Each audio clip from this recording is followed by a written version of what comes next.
Hello students, आज हम हमारी यूनिट फर्स्ट का जो पोर्शन डिस्कस करेंगे। इससे पहले मैंने आपको जो डिस्कस किया था वो एप्लीकेशन ऑफ आयनिक रेडियाई थी। आज हम जो पोर्शन डिस्कस करेंगे वो फैक्टर अफेक्टिंग आयनाइजेशन पोटेंशियल को या आयनाइजेशन एनर्जी को डिस्कस करेंगे। आयनाइजेशन एनर्जी मैंने थोड़ा ब्रीफली आपको बताया था पिछली बार कि वो प्रोसेस होता है जिसमें कि हम एक आइसोलेटेड एटम से हम एक इलेक्ट्रॉन को निकाल दें और फॉर्म कर दें हम पॉजिटिव। मतलब मैंने एक पॉजिटिव आयन को अगर बना दिया तो उसे हम कहेंगे आयनाइजेशन एनर्जी। इस काम को करने में जो एनर्जी लगी उसे कहेंगे आयनाइजेशन एनर्जी। आपको स्टूडेंट्स मैंने इसमें पहले भी बताया था कि ये फर्स्ट आयनाइजेशन एनर्जी होगी जब एक इलेक्ट्रॉन निकलेगा, ये देखिए यहाँ निकल रहा है। सेकेंड आयनाइजेशन एनर्जी होगी जब दो इलेक्ट्रॉन निकलेंगे, मतलब इसके अंदर से अब दूसरा इलेक्ट्रॉन भी निकलेगा तो हम उसे सेकेंड आयनाइजेशन एनर्जी कहेंगे। तो डेफिनेटली जो फर्स्ट आयनाइजेशन एनर्जी होगी वो देखिए थोड़ी कम है। सेकेंड आयन की जब एनर्जी होगी वो थोड़ी और ज़्यादा होगी, क्योंकि जब सेकेंड आयन से हम जब इलेक्ट्रॉन निकाल रहे हैं तो हम किसी पॉजिटिव से निकाल रहे हैं, और कोई जो पॉजिटिव चीज़ है उसके पास बहुत फोर्स ऑफ अट्रैक्शन होता है, वो इजीली अपने इलेक्ट्रॉन को नहीं निकलने देता है। इसके जो फैक्टर्स होते हैं वो हमें आज यहाँ डिस्कस करने हैं। फर्स्ट जो फैक्टर है वो इसका न्यूक्लियर चार्ज है, एटॉमिक साइज है, प्रिंसिपल क्वांटम नंबर है, शील्डिंग इफेक्ट है, half filled and completely filled orbital है, nature of orbitals and the extent of penetration of valence electrons है। ये सारे इफेक्ट जो होते हैं वो आयनाइजेशन पोटेंशियल की वैल्यू को डिसाइड करते हैं कि whether ionization potential energy is high और where ionization potential energy is low. इन वैल्यूज़ को आज हम देखेंगे। इसी पे आपके ऑब्जेक्टिव और सब्जेक्टिव दोनों टाइप के क्वेश्चन आते हैं। फर्स्ट जो वैल्यू मैंने दे रखी है वो दे रखी है इफेक्टिव न्यूक्लियर चार्ज। जो न्यूक्लियर चार्ज होगा वो सबसे इम्पॉर्टेंट रोल प्ले करेगा, क्योंकि न्यूक्लियर चार्ज जितना ज़्यादा होगा आप बाहर वाले इलेक्ट्रॉन को उतनी ही मुश्किल से निकाल पाएंगे, आप उसे खींच के बाहर नहीं ले जा सकते हैं। तो मैंने यहाँ लिखा greater the magnitude of effective nuclear charge higher the amount of energy needed to remove the outermost shell electron. हम उस इलेक्ट्रॉन को नहीं निकाल पाएंगे। सेकंड वो चीज़ है एटॉमिक साइज़। अगर किसी की एटॉमिक साइज़ बहुत छोटी है उस कंडीशन में भी आप उस इलेक्ट्रॉन को बाहर नहीं निकाल पाएंगे, क्योंकि छोटा साइज़ का जो एटम होगा वो अपने इलेक्ट्रॉन को बहुत खींच के स्ट्रांगली टाइट से रखेगा, वो उसे वहाँ से नहीं निकलने देगा।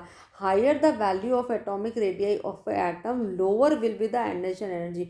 जितना बड़ा उसका ये घेरा होगा या एटॉमिक साइज होगा वो उतनी ही इजीली लास्ट वाला जो इलेक्ट्रॉन है पॉजिटिव उससे बहुत दूर हो गया, इसको निकालना उतना ही आसान हो जाएगा। यही मैंने यहाँ लिखा हुआ है। और जितना छोटा होगा उस कंडीशन में मुझे आयनाइजेशन पोटेंशियल एनर्जी की वैल्यू बहुत ज़्यादा लगानी होगी या मिलेगी उस समय।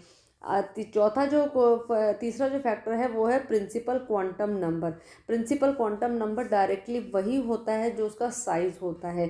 अब मैंने आपको इससे पहले भी बताया है, जो 1s का ऑर्बिट होगा वो बहुत छोटा होगा, या अगर मैं 4s को बात करूँ वो और बड़ा हो गया, और मैं 7s को बात करूँ तो वो और बड़ा हो गया। डेफिनेटली 7s जो है वो इतना बड़ा है कि उससे अगर मुझे एक इलेक्ट्रॉन को निकालना है तो बहुत इजीली मैं उससे एक इलेक्ट्रॉन को निकाल सकती हूँ। इसका मतलब ये हुआ जिसकी प्रिंसिपल क्वांटम नंबर जितनी ज़्यादा उसके आयनाइजेशन पोटेंशियल एनर्जी उतनी ही कम।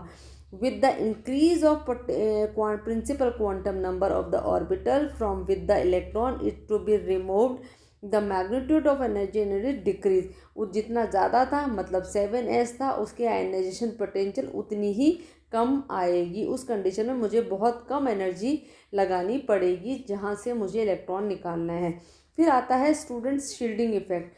शील्डिंग इफेक्ट क्या होता है? With the increase of shielding effect effect ionisation energy decrease. अगर आपका शील्डिंग इफेक्ट बहुत ज़्यादा, शील्डिंग इफेक्ट होता है एक इलेक्ट्रॉन का दूसरे इलेक्ट्रॉन पर लगने वाला शील्डिंग इफेक्ट। ये जो इलेक्ट्रॉन होता है ये इलेक्ट्रॉन इस दूसरे इलेक्ट्रॉन को बहुत इफेक्टिवली इस न्यूक्लियस की तरफ अट्रैक्ट नहीं होने देता है, एक शील्ड के जैसा बन जाता है। अब अगर ये इफ़ेक्ट बहुत ज़्यादा होगा तो डेफिनेटली मुझे इस इलेक्ट्रॉन को ले जाना उतना ही इजी हो जाएगा। तो यही ये मैंने लिखा हुआ है, विद द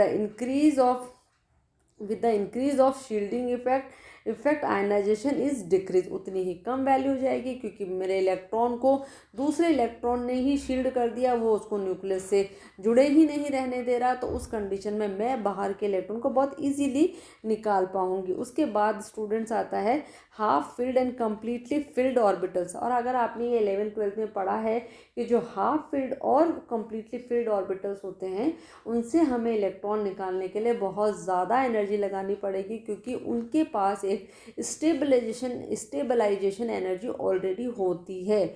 उस स्टेबलाइजेशन एनर्जी को वो डिस्ट्रॉय नहीं होने देते हैं, और उसकी वजह से वो एक इलेक्ट्रॉन हम बाहर नहीं निकाल पाएंगे अगर मेरा कॉन्फ़िगरेशन हाफ फिल्ड या फुल फिल्ड है। The ionisation potential of an atom having half filled or completely filled orbital in its electronic configuration is relatively high than the expected normally from its position in the periodic table.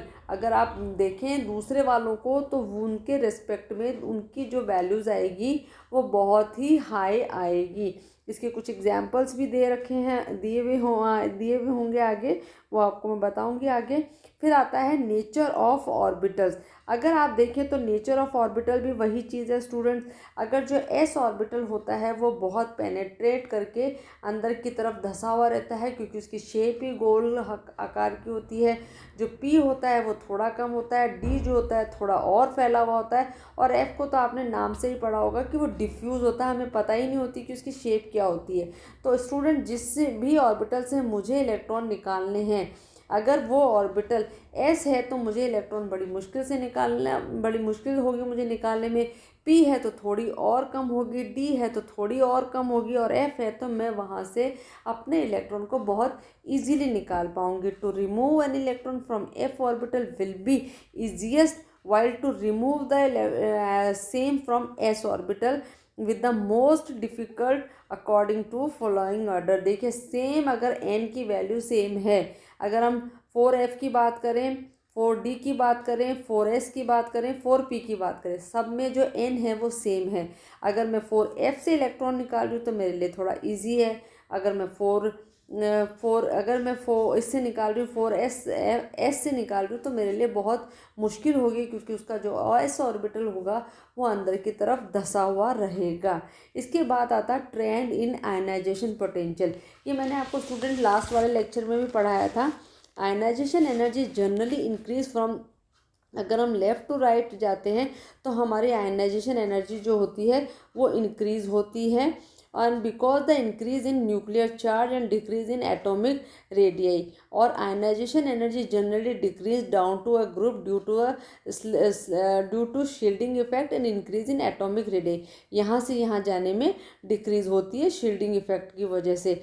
deviation from these trend can usually be traced to repulsion between electron, particularly electron occupied in the same orbital। इनके भी trends आपको दिखा देंगे हम। when all electrons can be removed, the ionization energy take a quantum leap। इसके बाद वो आ जाता है लीप में। अब आप ये देखिए इन वाले की जो एनर्जीज आ रही है वो ज़्यादा आ रही है। ये देखिए थोड़ा नीचे की तरफ धंसा हुआ है, ये थोड़ा सा उठा हुआ है, फिर ये धंसा हुआ है। इनको अगर आप गौर से देखेंगे तो इनके जो ट्रेंड्स हैं वो आपको नज़र आ रहे होंगे। सबसे ज़्यादा जो आयनाइजेशन की वैल्यूज़ आ रही है वो नोबल गैसेस के लिए आ रही है, क्योंकि नोबल गैसेस में एक इलेक्ट्रॉन निकालना बहुत मुश्किल है, क्योंकि वहाँ जो इलेक्ट्रॉनिक कॉन्फ़िगरेशन होता है वो फुलफिल्ड वाला कॉन्फ़िगरेशन है, और इनसे निकालना बहुत आसान होता है, क्योंकि इनके जो आउटर मोस्ट ऑर्बिटल्स होते हैं वो उनकी रेडियस बहुत ज़्यादा होती है। यहाँ पर भी देखिए स्टूडेंट, जो हमने ऊपर जो हायर वैल्यू ले रखी है वो सारी उन्हीं की ले रखी है जो कि नोबल गैस, और नीचे वही वैल्यूज़ हैं जिनकी कम वैल्यूज़ हैं, जो कि अपने पीरियड में लेफ़्ट हैंड साइड पर यहाँ पर हैं, क्योंकि यहाँ पर होने पे इनका जो साइज़ है वो बहुत बड़ा होता है। Thank you very much. इससे नेक्स्ट जो लेक्चर आएगा उसमें हम इलेक्ट्रॉन नेगेटिविटी को डिस्कस करेंगे।